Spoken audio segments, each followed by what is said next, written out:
Hello, everybody. In today's lecture, we'll be talking more in detail about the diagnosis, prophylaxis, and treatment of hepatitis infection. Firstly, we should be knowing how hepatitis is diagnosed. As I mentioned earlier, there are different types of hepatitis, and they all have their own clinical features that can be used for recognition of the disease. But these symptoms of the hepatitis, whichever the type it is, they're all similar.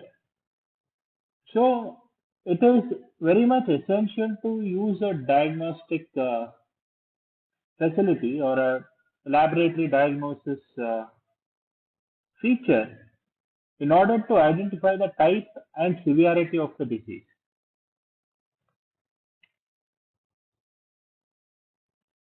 Most importantly, a physical examination and assessment can be carried out to identify the likely cause of hepatitis.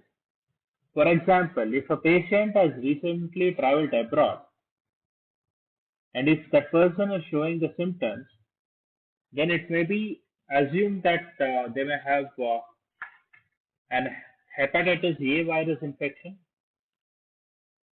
or if the patient has had unprotected sex in the recent past, they may have a hepatitis B infection, and so on. Also, the different other laboratory tests that can be carried out are at number one, we have the blood test, where the patient blood can be analyzed to detect any antibody production against the virus.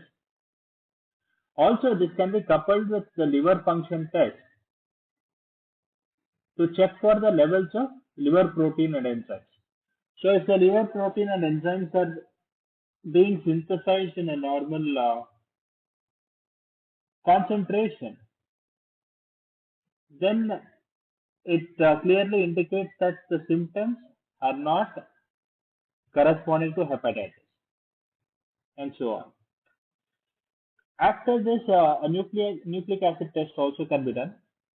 That is generally specific for hepatitis B and C virus, where the hepatitis B virus DNA or the hepatitis C virus RNA can be subjected to confirmatory test, and also to check the speed of viral replication in the liver.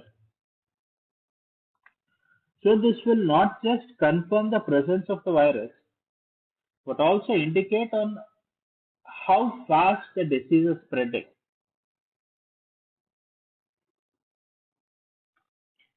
Additionally, there are a few other tests that can be conducted, where we have the liver biopsy test that can be used to measure the extent of liver damage that is caused due to the hepatitis virus infection and also the possibility of cancer. We also have paracentesis, where the abdominal fluid is extracted and tested to identify the cause of fluid accumulation. Because generally there is no fluid accumulation occurring in the abdominal region. Generally, in the lumen of the abdomen, there is no fluid being accumulated. So you can extract this fluid if there is any fluid found, and you can check for the cause of this fluid accumulation. Then we have elastography, where the liver is measured for its stiffness by emitting sound waves like the ultrasound facilities. So that if the liver is very stiff or if it is very loose as compared to its normal conformation, it indicates that the liver has been damaged. And finally, we have the surrogate markers that can be used to assess the development of cirrhosis or fibrosis. As I've mentioned earlier, in chronic hepatitis cases, the liver is severely damaged, and this damage can result in liver cirrhosis or fibrosis.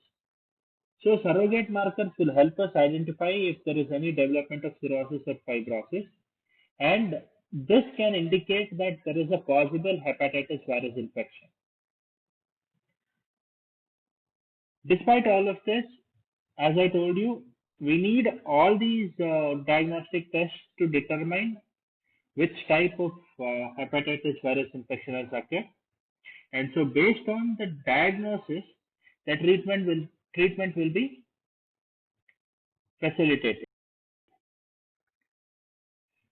So now talking about the prophylaxis and treatment, let us go individually. So firstly, to begin with hepatitis A, this disease does not require any treatment because it is a very short-term illness. Generally, bed rest can be suggested if the patient is feeling a lot of discomfort, and also if the patient has got severe vomiting and diarrhea events occurring, then the person can contact a physician. And as far as the prophylaxis or prevention of hepatitis A is concerned, there is a vaccine available for hepatitis A. So this can be taken. Generally, it is given at a very young age. There are different regimens for administering this vaccine for infants, for children, and also for adults. Then talking about hepatitis B, as I've already mentioned to you, there are two forms of hepatitis B.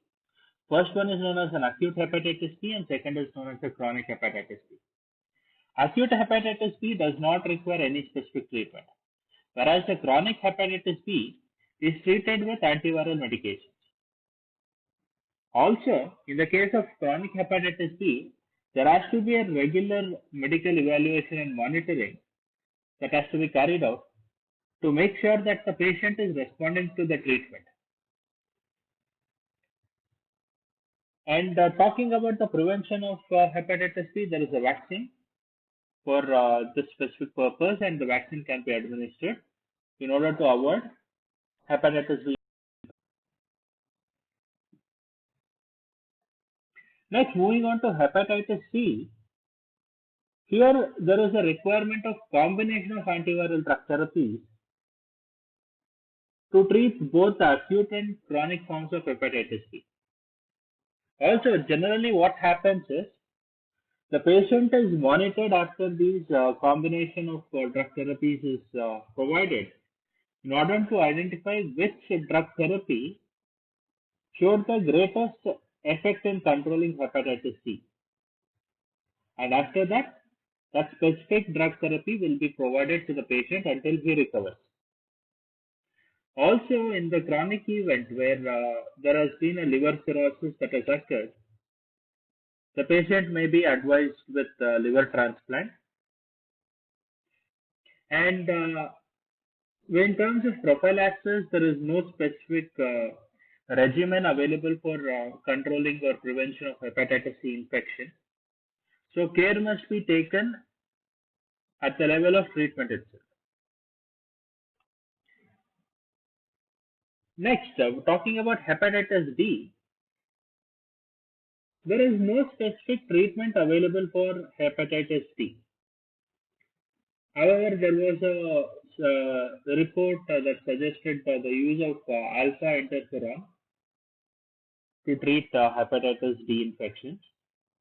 But here again, this is only a kind of treatment where only 25 to 30% of the cases were completely recovered. So it is not a successful therapy, but this is the only alternative therapy available for hepatitis D. And the best way to control hepatitis D infection is vaccination, and that is specifically vaccination for hepatitis B. You must remember that there is no vaccination available for hepatitis D virus. But the hepatitis D virus depends on hepatitis B virus for its survival inside the host system. So the best thing that can be done here is to prevent the hepatitis B infection. So automatically hepatitis B infection will also be prevented. And finally, talking about hepatitis E, there is no specific medical therapy available, and mainly because this infection is short term and it also resolves on its own. Also, there are no vaccines available for hepatitis E infection. So this is everything about diagnosis, prophylaxis, and treatment of hepatitis disease. I hope you liked today's presentation. Thank you all. And please hit the like button, subscribe to us, and help us reach out to people. Thank you.